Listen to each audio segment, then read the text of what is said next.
সম্মানিত উপস্থিতি, আমি প্রথমেই আপনাদের সবাইকে সালাম এবং বিপ্লবী শুভেচ্ছা জানাচ্ছি।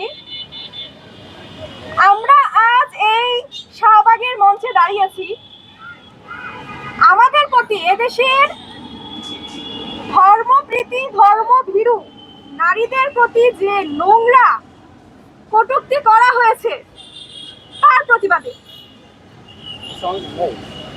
আমাদের 90% মুসলিম প্রধান দেশে মুসলিমদের ধর্মীয় এবং সাংস্কৃতিক আমি বলবো যে পোশাক বোরকা হিজাব নিকাব এর প্রতি অবমাননা এবং হিজাব নিকাব নিয়ে যে রাজনীতি সেটা আমরা সেই ফেসিবাদ আমল থেকে দেখে আসতেছি।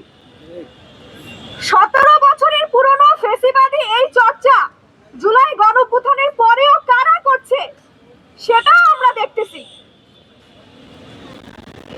নিকাব এবং হিজাব এমনকি কোনো পোশাক কি কখনো নৈতিকতা বিচারের মানদণ্ড হতে পারে?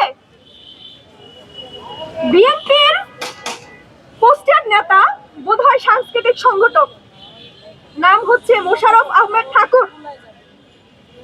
ওনার নামটা বোধহয় ওনার বাবা মা দিয়েছে কিনা আমার সন্দেহ আছে যথেষ্ট, কারণ এরকম মিসম্যাচ কম্বো আমি দেখি নাই। মোশাররফ আহমেদ ঠাকুর, তো ওনার নামটা নিয়ে যেমন আমাদের অস্পষ্টতা আছে, উনি বিএনপির আদৌ পোস্টেড কোনো নেতা কিনা সেটা নিয়েও দেখি বাজারে একটা অস্পষ্টতা আছে। তো আমি প্রথমেই বিএনপির প্রতি আহ্বান জানাচ্ছি যে আপনার দলের যে নেতা কর্মীরা তাদের মধ্যে থেকে এই ধর্ম বিদ্বেষী ইসলামোফোব এই নর্দমাগুলোকে আপনি খুঁজে খুঁজে বের করুন। আপনার দলের নর্দমা আপনি পরিষ্কার করুন। আমরা জুলাই গণঅভ্যুত্থানের পরে বিএনপিকে আমরা কিভাবে দেখতে চাই?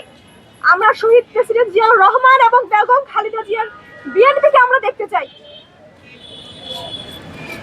যে বিএনপি একটা ইনক্লুসিভ বাংলাদেশ পন্থা রাজনীতি নিয়ে এসেছিল, যে রাজনীতিতে ধর্ম বর্ণ গোত্র নির্বিশেষে সবারই একটা ইনক্লুসিভিটি ছিল।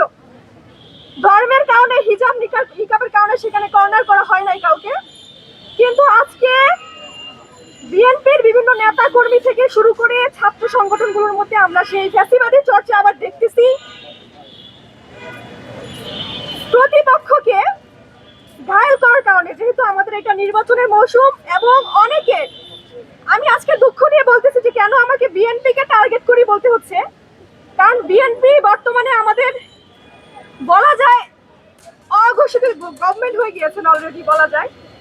তো সেই জায়গায় দাঁড়িয়ে তারা মানুষের আশা আকাঙ্ক্ষাকে প্রতিফলিত না করে পুরনো হিজাব নিকাব দিয়ে তারা রাজনীতি শুরু করেছেন। আবার হিজাবের কারণে আমরা আবার মাইনর হয়ে যাব, আমরা আবার পলিটিক্যালি অপটেস্ট হব। ভাইবা দিতে গেলে আমাদেরকে বলা হবে যে আপনি নিকাব খুলুন। এই সংস্কৃতি আবার ফিরে আসুক সেটা আমরা চাই না। বিএনপি যাতে নিকাবীদের নির্যাতনের পথ আবার নতুন করে তৈরি করে না দেয়, এটা আমার বিএনপির প্রতি আহ্বান থাকবে। বিএনপির চেয়ারপারসন তারেক রহমানকে আমি ডিরেক্টলি অনুরোধ করতে চাই, আহ্বান করতে চাই যে আপনি আপনার দলকে শহীদ প্রেসিডেন্ট জিয়াউর রহমান এবং শহীদ বেগম খালেদা জিয়ার আদর্শে নিয়ে আসেন। আপনার দলের মধ্যে যারা ইসলামোফোব কিটগুলো আছে তাদেরকে খুঁজে খুঁজে আপনি বহিষ্কার করুন। না হলে এই জনতা,